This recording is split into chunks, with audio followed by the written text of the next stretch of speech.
grabar esto y vamos a darle para terminar la parte del ciclo y tal vez meternos con mercado monetario, ¿no? Que es el primer mercado, ¿no?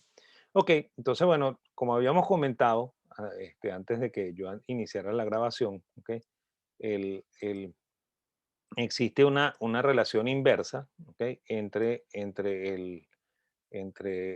O sea, eh, una relación decreciente de la tasa de rendimiento, ¿no? Que es lo que dice Marx, ¿no? Que eso también lo dice Piketty, ¿no? Piketty en su primer libro, él dice que él no es marxista, ¿no? Pero ese concepto es absolutamente marxista, ¿no? Y de hecho en el último libro ya se confiesa como marxista, ¿no? Y bueno, y la tasa de, ¿cómo se llama? De la composición orgánica del capital que va en, en ritmo creciente, ¿no? Entonces, ese conflicto entre las dos tasas es lo que al final dice Marx que degenera en el ciclo, ¿no? Pero al final él admite que el ciclo es un fenómeno de subconsumo, ¿no? O sea, que se cae el consumo, ¿no? Y eso es lo que creo que vamos a tratar de demostrar que no es cierto, ¿ok? En la visión de, de- de Marx, ¿no? ¿Ok? Eso es lo que vamos a tratar de hacer, ¿no? Entonces, a ver, ¿cómo quito yo esto? Así, ¿no? Eso. ¿Ok? Ahora sí vuelvo a la realidad. ¿Ok? Entonces, bueno, dijimos que Schumpeter tiene una idea, y eso está chéverísimo, porque entonces ahorita puedo decir que Schumpeter este, cree en la teoría de la innovación, ¿no? Y entonces él cree que la innovación, ¿ok? Se presenta, ya va, que la innovación se presenta aquí, ¿ok? Y esa innovación hace que el beneficio total, ¿ok? O la utilidad total, dependiendo de cómo ustedes la quieran llamar, ¿ok? En, los españoles le dicen el beneficio total, por eso que nosotros terminamos diciendo beneficio total, se hace mayor que cero, ¿no? O sea que se rompe el equilibrio, ¿no? Y por eso es que este Schumpeter insiste en la idea de que se rompe el equilibrio, ¿ok? Y por eso es que es la destrucción creativa, ¿no? ¿Ok? O sea, esta, esta creación destruye el equilibrio, ¿ok? Y eso hace que esta empresa, que es la que está aplicando la innovación, eh, sufra bueno, no sufra, se beneficie de unos beneficios adicionales, ¿ok? Que la van a convertir en la empresa que más rinde, ¿ok? En ese mercado en las etapas siguientes, ¿no? Entonces, bueno, efectivamente, las competidoras, ¿ok? Van a intentar copiarse esa innovación, van a tratar de descubrir qué fue lo que descubrió este empresario, ¿ok? Y lentamente eso va a ir ocurriendo durante toda la expansión, ¿no? Él cree que cuando llegamos a la crisis es porque todas las empresas identificaron la, la, la innovación y entonces volvemos a la situación de equilibrio, pues volvemos al beneficio total igual a cero. Entonces, él cree que eso es lo que origina la crisis y la recesión, ¿no? ¿Ok? Eso es lo que cree Schumpeter, ¿no? Este, y bueno, y esto va a extenderse, ¿ok? Hasta tanto no exista un nuevo empresario o quizá el mismo empresario, o sea, quizá el mismo empresario que hizo esta innovación unos, unos instantes de tiempo antes, inventa la nueva innovación y entonces eso inicia un nuevo proceso de crecimiento, ¿no? Entonces, esa es la teoría del ciclo de Schumpeter, ¿no? A mí esa no me cuadra, ¿ok? Porque la innovación se puede presentar en cualquier momento, pues, o sea, tú no puedes esperar que el tipo sea solamente creativo en el fondo de la recesión, ¿no? Por supuesto que el fondo de la recesión pone creativo a un montón de gente, ¿no? ¿Ok? Y de hecho, una de las características de los fondos de recesión es que ahí es donde más aumenta el autotrabajo, ¿no? El- las personas que dicen que son empresarios, ¿no? Que probablemente no lo son, que lo que en realidad están es experimentando, pero que cuando consiguen un trabajo y les permite vivir cómodamente sin tener que preocuparse, salen del autotrabajo y se van a trabajar, ¿no? ¿Ok? Entonces, eso sí es posible que pase aquí, ¿ok? De hecho, en la crisis posterior a la guerra de secesión en los Estados Unidos hubo mucho de ese autotrabajo, ¿no? ¿Ok? De hecho, este Rockefeller, que era un niñito de 9 años, ¿ok? Estaba en las calles trabajando, ¿no? Andrew Carnegie también, un niñito de 9, 10 años, trabajando en las calles de Nueva York, ¿ok?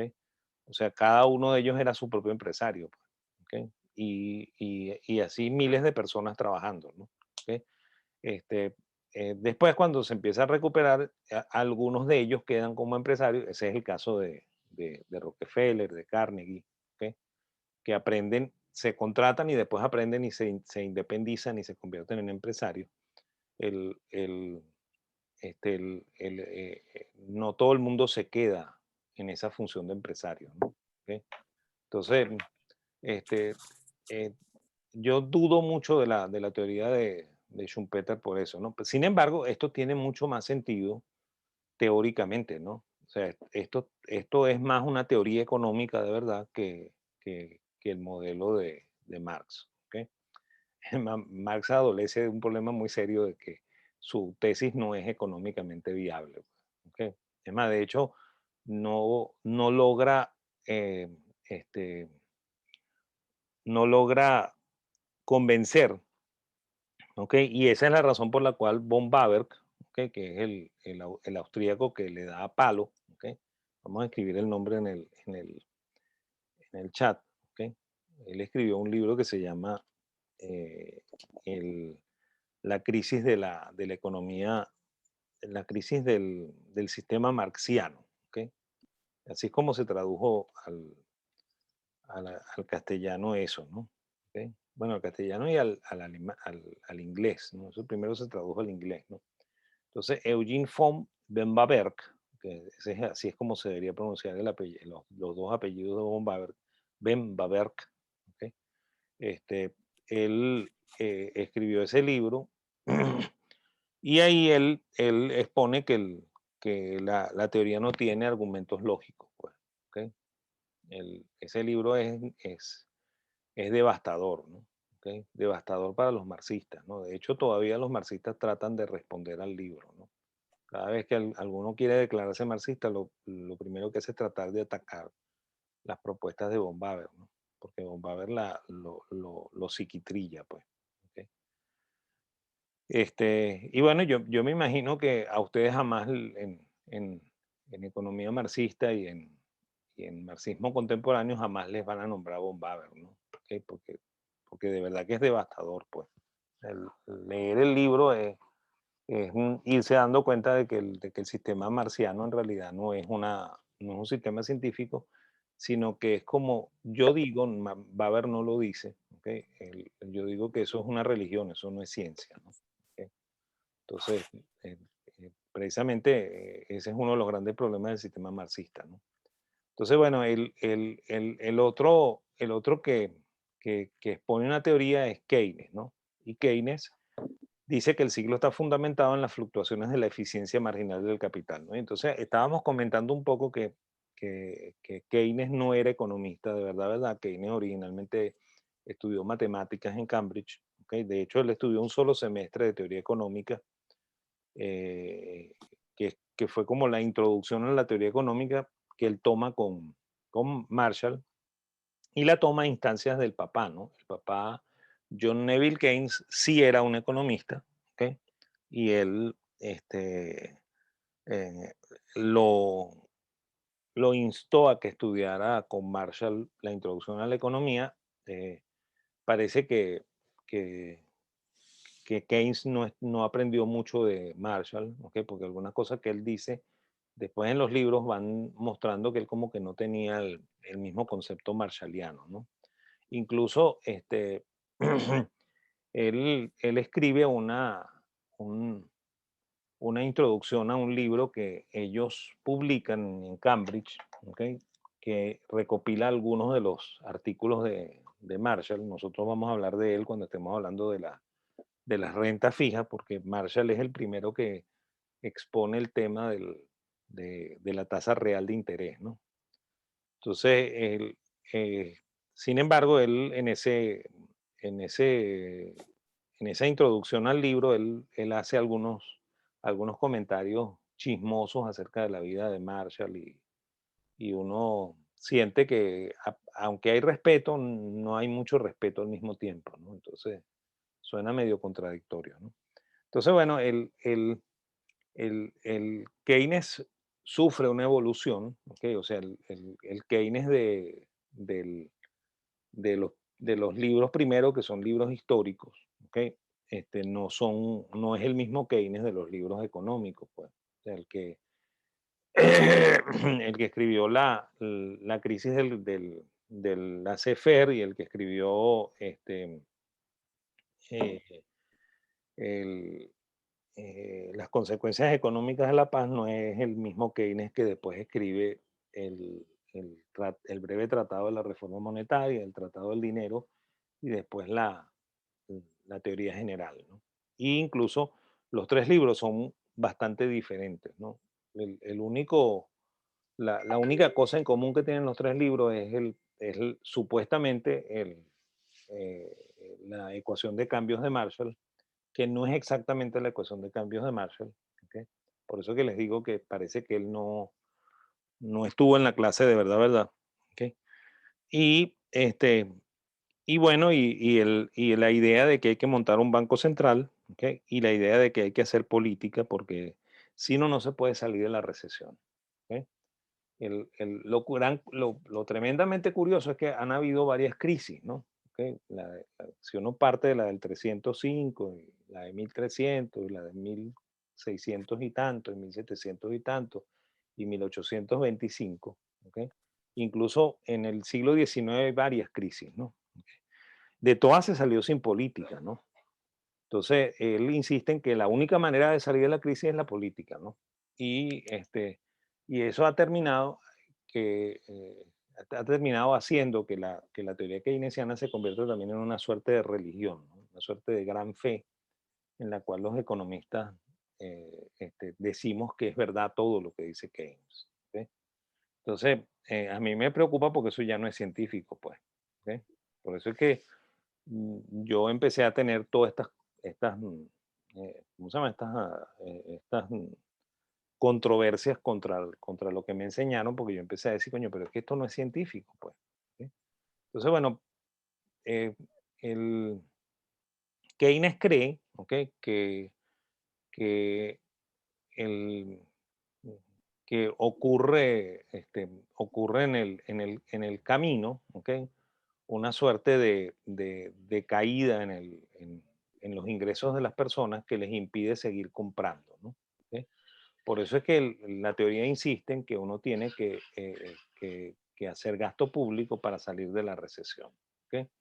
Esa es fundamentalmente la idea que tiene Keynes, ¿no? Entonces, si uno se va al gráfico del ciclo, más bien, más que dibujar aquí, vámonos para el gráfico del ciclo otra vez.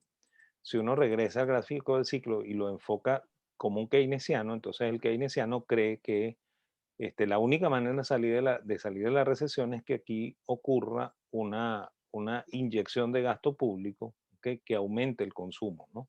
¿Ok? O sea, él cree que aquí hay que aumentar el consumo para que se salga de la recesión, ¿ok? Y que por supuesto, en el auge el consumo aumenta, ¿ok? Y ahí viene una cosa que normalmente no, no está en la teoría que ustedes estudian, ¿ok? Porque los neoclásicos que estudiaron, que adaptaron la teoría keynesiana para que sea asimilable por las personas comunes y corrientes, no añadieron la teoría de las expectativas de Keynes, que sale en el capítulo 12 de la teoría general, ¿no? Entonces, en esa teoría de las expectativas, él habla de unos animal spirits, ¿ok? Los espíritus animales, ¿ok? Que él dice que es lo que mueve a los empresarios, ¿no? El empresario se mueve por, por impulsos, ¿ok? Más que por racionalidad, dice él, ¿ok? Y él cree que eso es lo que hace peligroso al empresario, pues por eso que hay que quitarle la capacidad de decisión al empresario y que la capacidad de decisión del empresario pase a ser arma del gobierno más que del empresario. ¿Ok? Entonces, según, según la teoría keynesiana, esos animal spirits son los que hacen que aquí me ponga muy optimista y ya no haga falta más el estímulo que inicialmente hizo el gobierno, ¿no? Sin embargo, cuando ya yo me acerco a la crisis, entonces los mismos animal spirits, ¿ok? Están cambiando y ahí otra vez hace falta que venga papá empresario y vuelva a hacer gasto público para que haya un aumento del consumo, pues para que el consumo no se caiga, porque una de las razones del por qué ocurre la crisis es que el consumo se cae, ¿no? Y entonces eso él lo identifica más que con esta subida del consumo o caída del consumo, él lo identifica con la relación de equilibrio entre el ahorro y la inversión, ¿no? Entonces él dice que en esta etapa, ¿ok? Si el gobierno actúa, entonces inmediatamente la inversión se hace mayor que el ahorro, ¿ok? Entonces eso es lo que permite que la economía crezca, ¿ok? Y cuando llegamos a la crisis, entonces la situación cómoda del sector privado hace que el ahorro crezca, ¿ok? Y entonces en la crisis se coloca en una situación en la cual la inversión, ¿ok? Se hace menor que el ahorro, ¿no? ¿Ok? Y como lo que creció fue el ahorro, ¿ok? Entonces el otro componente, ¿ok? Del ahorro, el otro componente, acuérdense que el ingreso se divide, ya va, el ingreso se divide en consumo más ahorro más impuestos, ¿verdad? Entonces, bueno, en el concepto keynesiano, el impuesto es fijo, ¿ok? O sea, eso no se toca, ¿ok? Y, y si se cae el ingreso, ¿ok? Se cae el consumo, ¿no? Y si aumenta el ingreso, entonces normalmente lo que hacen las personas conservadoras es aumentar el ahorro, ¿no? Y eso es lo que al final me lleva a la recesión, pues, porque se cayó el consumo, pues, ¿eh? En términos relativos se cayó el consumo, porque lo que creció con la crecida del ingreso fue el ahorro y no el consumo, pues, ¿eh? Entonces, en la mente keynesiana, el problema de la crisis es un problema de subconsumo, de nuevo, igualito que el problema marxista, pues, o sea, aquí los inventarios crecen, ¿ok? Las personas no consumen y esa es la razón del por qué nos metemos en la recesión, ¿ok? Ahora, eso se contradice con la realidad. ¿Por qué se contradice con la realidad? Porque si nosotros estamos estudiando finanzas, ¿ok? En finanzas, uno de los preceptos es que cuando usted siente que va a entrar en la recesión, usted debe comprar acciones que están relacionadas al sector consumo, porque lo que no se cae en la recesión es el consumo. O sea, lo contrario de lo que dice Marx y lo que dice eh, Keynes, ¿ok? O sea, que no, eh, ¿cómo se llama? No se cae el consumo, ¿no? ¿Ok? Y de hecho, miren, nosotros estamos en recesión, ¿ok? Nosotros en Venezuela tenemos años metidos en una recesión, ¿no? Y aquí lo único que crece es el consumo, ¿ok? ¿Ok? Lo único que crece es el consumo. Usted le dan ingresos, usted sale corriendo a consumir, usted no sale corriendo a ahorrar, ¿ok? Usted sale corriendo a consumir, ¿ok? Es más, el ahorro es un asunto suntuario en la recesión, pues, ¿ok? De hecho, los que pueden ahorrar son gente que puede comprar dólares y los puede guardar, ¿ok? Esos son los que están ahorrando en Venezuela. ¿Ok? Entonces, eso no lo puede hacer todo el mundo, ¿ok? Por lo cual es falso que en la crisis hay una, una caída del consumo y un aumento del ahorro, ¿no? Y fíjense, hay una cosa adicional, ¿no? Hay un economista que originalmente fue austríaco, que originalmente estuvo en el seminario de von Mises, que se llama Fritz Machlup, ¿no? Se llama así, Fritz, Fritz Machlup, ¿ok?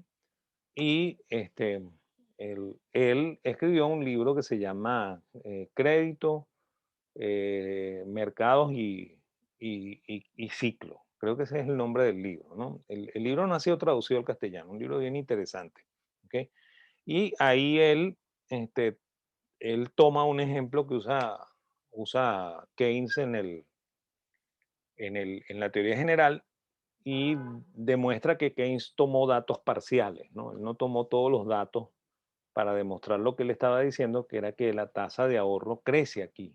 ¿Ok? O sea, él tomó unos datos de algunos de los bancos norteamericanos en el año 29, ¿ok? A los cuales les crecieron las cuentas de depósitos. ¿Ok? Y entonces él dice que esa es la razón de la crisis, ¿no? Pero eso es una selección parcial de data, ¿no? Él no tomó toda la data de todo el sistema bancario norteamericano y Maglub sí lo hizo, ¿no? Y Maglub demuestra que efectivamente el ahorro no aumentó, como dice Keynes, durante la gran recesión, ¿no? ¿Ok? Sino que por el contrario, el ahorro disminuyó, ¿no? Que es lo lógico, que es lo que pasa lógicamente en una recesión, pues. ¿Ok?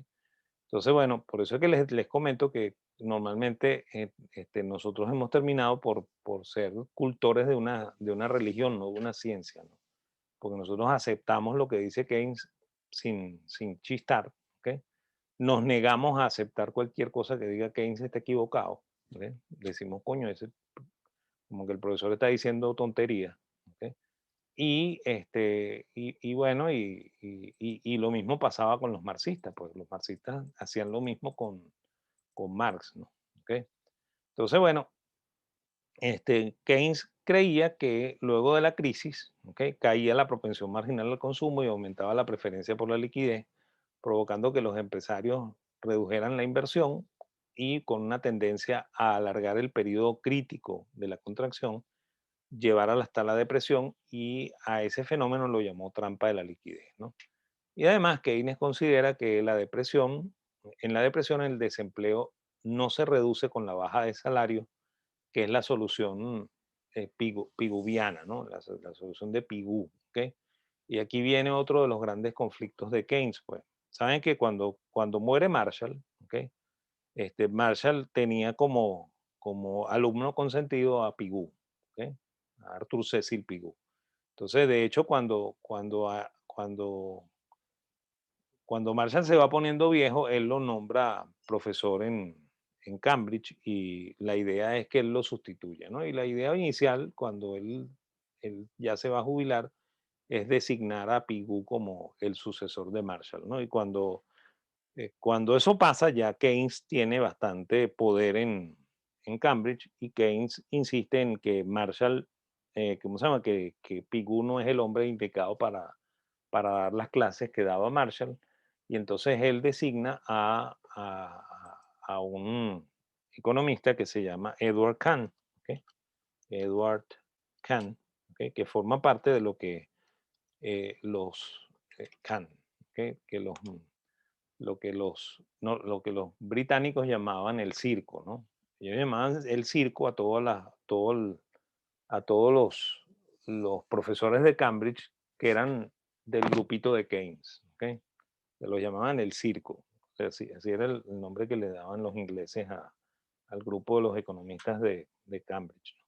Entonces, bueno, Pigou queda relegado, ¿no? Y de hecho, Pigou es criticado en el libro de la teoría del dinero, el Tratado del Dinero, y en la teoría general, ¿no? O sea, cuando él dice, gente como Pigou defendería tal posición, pues le está tirándole a Pigou, que es su colega en Cambridge, ¿no? No quería a Pigou para nada, ¿no? ¿Ok?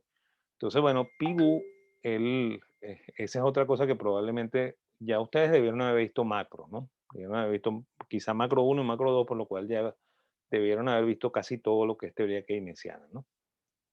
Entonces, yo me acuerdo que cuando a mí me dieron macro, a mí me hablaron de el efecto Pigou, ¿no? ¿Ok? Probablemente a ustedes no se los nombraron, ¿ok? Que es una característica de la educación moderna, pues. O sea, ya nosotros también, además de que no hablamos de la crítica de Keynes a Pigou, además desaparecemos a Pigou para que nadie ni lo vea, ¿no? ¿Ok? El efecto Pigou es que parece que cuando Keynes estaba explicando los principios de la teoría general. Entonces él echó ese cuento de que en la recesión, mm, este, si no se actuaba políticamente, jamás se iba a salir de la recesión. ¿Ok? Y entonces Pigou, que estaba en la audiencia, ¿ok? No porque Keynes no lo quería, él no iba para las reuniones, él fue para la reunión y entonces oyó la presentación de Keynes y el único que criticó a Keynes fue Pigou. Pigou levanta la mano y le decía, pero espérate un momentico, Minor, porque será como llamaban a Keynes, ¿no? No lo llamaban John, ni John Minor, ni Keynes, sino Minor. Espérate un momentico, Minor.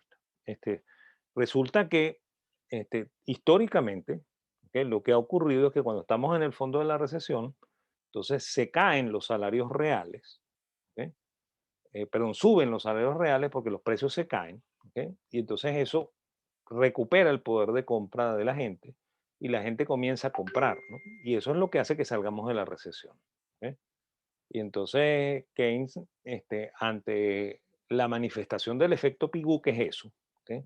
Que es lo que de verdad pasa en la recesión y pues es la razón por la cual no hace falta que el gobierno haga nada para salir de la recesión y de hecho cada vez que el gobierno hace algo para salir de la recesión, lo que hace es complicar más el panorama, ¿no? Entonces, Keynes le dice, no, no, no, no.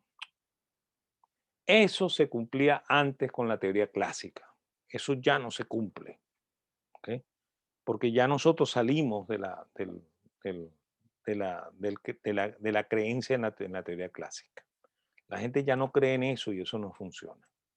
Esa es la gran respuesta de Keynes al efecto Pigou. ¿Ok? Eso, por supuesto, ya no se explica en macro. El efecto Pigou no se habla en macro, ¿no? A mí me lo dijeron, cuando me lo dijeron, a mí se me prendió el bombillo, ¿no? Yo dije, coño, este carajo tiene razón, ¿ok? Yo inmediatamente me di cuenta que Pigou como que era más economista que Keynes, y efectivamente lo es, ¿no? ¿Ok? Yo sigo insistiendo, Keynes no es un economista, Keynes es un matemático, ¿ok? Que se le escolió a los economistas, y los economistas creen que el tipo es economista, ¿ok? Bueno, aquí hay también que aclarar una cosa, ¿no? Estamos en una época, 1935, 1940, es la época en la que están naciendo las escuelas de economía. ¿Ok? Es más, antes del siglo XIX, un economista era un abogado. ¿Ok? Un abogado que estaba especializado en derecho mercantil, ¿ok? Que sabía algo de contabilidad, un poquito más de matemática que un abogado normal. Los abogados saben de matemáticas, eso es puro cuento chino de que ellos no saben matemáticas. Además, para que un abogado sea abogado, tiene que tener un conocimiento lógico impecable, ¿no? Y la matemática no es más que lógica aplicada, ¿ok? Entonces, aunque él no sepa ordenar los números, él tiene lógica como para hacerlo, ¿no? ¿Ok? Entonces, no necesariamente un abogado de verdad es un inútil en matemáticas. ¿Ok? Entonces, más o menos en el 19 generalmente son abogados los que son economistas, ¿no? ¿Ok? Antes de eso son los filósofos, por eso es que los escolásticos intentaban ser economistas, por eso es que eh, eh, por eso es que Smith le tumba la mesa a los fisiócratas, ¿ok? Porque es un filósofo, pues, ¿ok? Después son los abogados y bueno, después lentamente, en los años 30 empiezan a surgir las primeras escuelas de economía. Cambridge establece su primera escuela de economía por ahí, por el 35, ¿no? O sea que no está muy alejado de la central que lo hace en el 38, ¿no? ¿Ok? Y fíjense, los que fundan la escuela de economía de la central son abogados, ¿no? ¿Ok? Y los alumnos que se gradúan de economistas después del 38, ¿ok? Son muchachos que estaban estudiando la carrera de Derecho, que estudiaron Derecho Mercantil y se meten en la escuela es la escuela libre de Economía, que es como se llama, para terminar de pulir lo que les falta, ¿no? Un poquito de contabilidad, un poquito de matemáticas y un poquito más de teoría económica y ya son economistas, pues. ¿Ok? Entonces, tampoco es que el- un matemático no podía ser economista. De hecho, Marshall también es matemático. ¿Ok? Pero, pero efectivamente él no estudió economía. ¿Ok? Y lo que él aprende de economía lo aprende como árbitro de la revista de Cambridge. ¿Ok? Por eso es que él saca lo que le interesa de los artículos, lo pone en el libro, después entonces se da cuenta de que eso no sirve, lo quita, ¿ok? Que es lo que pasa con Castle y la teoría de la paridad de poder de compra con el primer libro, después lo que pasa también con Bixel, ¿ok? Y una de las cosas de las que se entera Hayek en la discusión, en ese envío de cartas de un lado al otro, es que Keynes le dice que él no sabe leer alemán, ¿ok? Y entonces Hayek se pregunta, bueno, y entonces aquí pasaron dos cosas, ¿no? Primero, este hombre criticó el libro del dinero de Mises, y el libro del dinero de Mises no ha sido traducido al inglés, ¿no? O sea, ¿cómo él critica un libro que está escrito en alemán si él dice que él no sabe leer alemán? ¿Sí?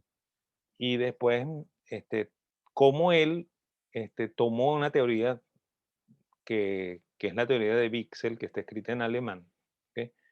Y en sueco, ¿ok? Y él dice que no sabe ni leer ni alemán ni sueco, ¿ok? Y toma lo que a él le interesa y lo acomoda como él quiere, ¿no? Entonces ahí se da cuenta Hayek que este tipo es un manipulador terrible, ¿no? O sea, eso es lo que es Keynes, ¿ok?